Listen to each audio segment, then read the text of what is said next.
This is just a video showing how sweet Michael Ballard is. He's one of my favorite people. I mean, this video almost makes you cry. I mean, it depends how sensitive you are, but Michael Ballard has a spot in my heart. I mean, he really cares about everyone. He seems like he's hard on the show because you have to be. I mean, to keep everybody in line. If there's some loosey-goosey person at the head of the ship, the ship's going to sink. You have to have somebody who's capable of taking charge and making tough decisions, and that's Michael Ballard for us. He's our guy.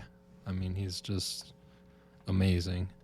The fact he's been able to bring back the Full Throttle better than ever, I mean, that's awesome. And like the reasoning he has is so from the heart. This clip is one of my favorites. I hope you enjoy.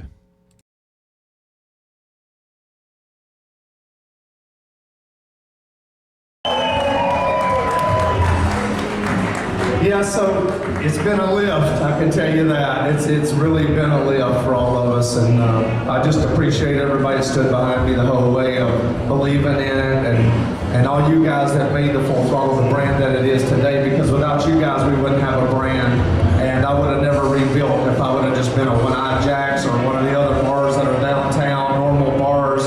I would have probably never took the challenge to rebuild this place like I did. So just having a loyalty, and as soon as the bar burned down, I got so many emails and so many messages through social media of everybody in the world, from people from Australia, Germany, everywhere, Canada, United States, begging me to rebuild, don't give up. And that is what made the decision to rebuild where we are right now, was all the fans and all the supporters and all the friends and all the relationships that's been built through the Full Throttle. There's so many friendships that have been made at this bar.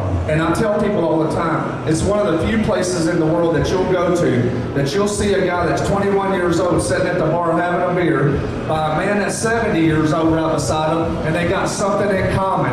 They're sitting out here riding motorcycles together, and they're building friendships together, and age does not play a part in that world. Politics don't play a part, age doesn't play a part, and you go to any other city or anywhere, all the bars are segregated by age groups and the type of music they play or whatever. This one is a worship machine of everything. It's one big mix of everything, and it's just awesome to see that take place with young people and older people mixing together. They've got the motorcycles in common, they're riding, they're sharing stories with each other, and then they become lifelong friends forever. So that's the special thing about the Full Throttle Saloon that has made it what it is today. So it really is you guys that come here that make that happen for us. So okay, I'll move on. What's behind this wall is a lot of years of me collecting motorcycles, and just from the time I was a little kid, my parents bought me a Honda 50. And my mom would tell you today that was the worst mistake she ever made, was buying me a Honda 50, because I've been riding ever since I had that motorcycle. I've been into it. But that motorcycle is actually sitting right back here behind this curtain, and that's the bike that started all this shit. That's what I tell people all the time. So it's here, and then a lot of other motorcycles that are here that I've collected over the years. And I had a 1921 that's back here, and I always refused to bring it to Sturgis because it was in my house. And the 75th anniversary, mint condition, and the 75th anniversary was coming around, and I decided to take it, and I brought it out, put it on the wall at the Throttle, and damn it, it did burn a month later. And it sucks, but you know what?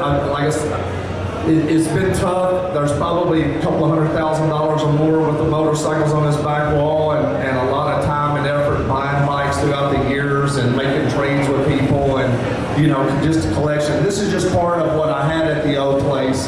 There's more than this, that burned, but I felt that it was only right to bring some of that to here, because you'll read the sign in the back, and it says, you don't know where you're going unless you know where you've been.